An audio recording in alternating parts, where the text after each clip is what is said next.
பரசுராம பரசுராம ஜமதக்னி ராமா பரசுராமா பரசுராமா ரேணுகாராமா.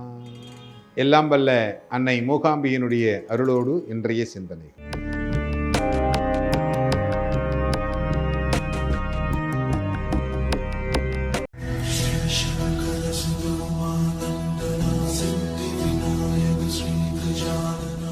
இன்னைக்கு நிறைய பார்க்குறோம், துர்மரணம் அப்படிங்கிறது நிறைய நடந்துக்கிட்டு இருக்கு.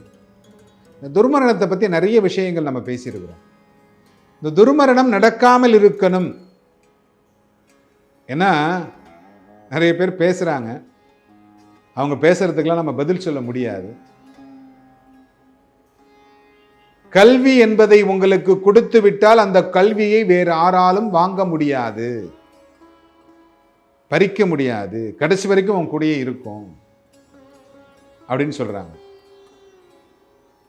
நல்லா படிச்சவன் எத்தனை பேரை அடிமையா வச்சிருக்கிறாங்க அப்படின்னு உங்களுக்கு தெரியுமா? ஐஏஎஸ் படிச்சு கலெக்டர் ஆக வேண்டியவனை கூட கலெக்டர் ஆகாம வச்சிருக்கிறவங்க எத்தனையோ பேர் இருக்காங்க.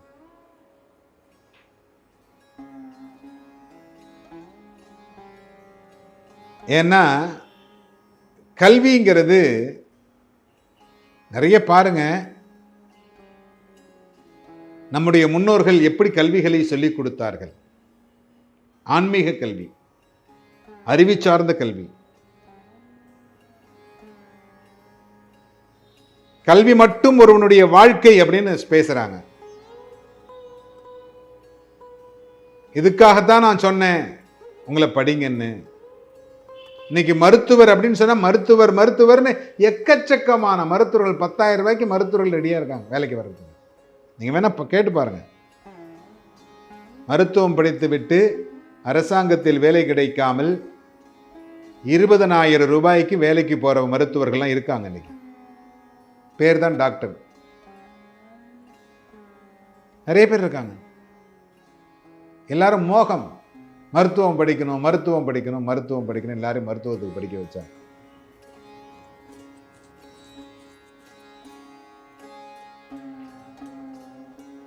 ஏன்னா கர்ணன் என்ன பண்றான், வாழ்நாள் சாதனையாளர் அவன்லாம் இல்லையா?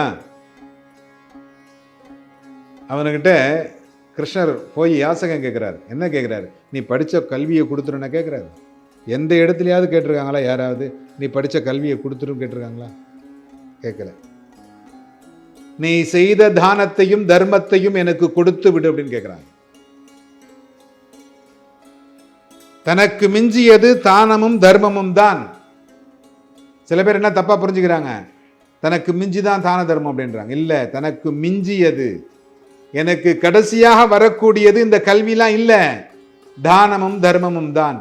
எனக்கு மிஞ்சியது தான தர்மம் தான். மிச்சம் இருக்கிறது அது மட்டும்தான். அதை வச்சுக்கிட்டு தான் நான் மேலோகத்துக்கு போகலாம். ஆனால் இந்த கல்வி மீண்டும் அடுத்த முறை நான் பிறக்கிற பொழுது, இந்த வருடம் நான் படித்த, இந்த ஜென்மாவில் படித்த கல்வி அடுத்த ஜென்மாவிலும் தொடரும். அதெல்லாம் தப்பு கிடையாது, அதெல்லாம் தொடரும். ஆனால் கல்வியை வைத்து இவர்கள் நிறைய பேசிக்கொண்டு அரசியல் செய்து கொண்டிருக்கிறார்கள். கல்விங்கிறது வேற, மனிதனுடைய வாழ்க்கைங்கிறது வேற.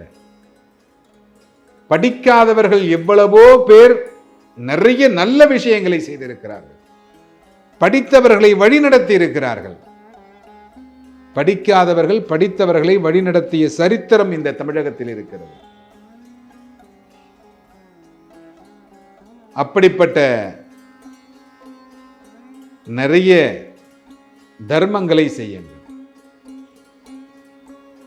எவன் ஒருவன் தனக்கென்று ஒன்றை வைத்துக் கொள்ளாமல் பிறருக்காக வாழுகிறானோ அவன்தான் சிறந்த மனிதனாக இருப்பான். ஒரு ஆசிரியரை சொல்லுகிறீர்களா, அதை எடுத்துக்கொள்ளலாம். ஏன்னா அவன் படித்த பாடத்தை மற்றவர்களுக்கு சொல்லிக் கொடுக்க வேண்டும்.